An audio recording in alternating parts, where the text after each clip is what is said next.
পুরো নাম কি আপনার? কামাল উদ্দিন। চট্টগ্রামের রাউজানে বসতবাড়ির আড়ালে গড়ে উঠেছিল গোপন অস্ত্র কারখানা।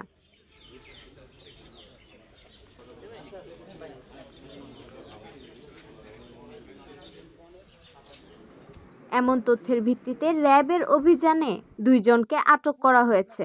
উদ্ধার হয়েছে একনলা বন্দুক, 1 শুটার গান, তলোয়ার, রামদা ও বিপুল দেশীয় অস্ত্র তৈরির সরঞ্জাম। গোপন তথ্যের ভিত্তিতে বৃহস্পতিবার দুপুরে রাউজানের নোয়াপাড়া এলাকায় একটি বাড়িতে অভিযান চালায় র্যাব।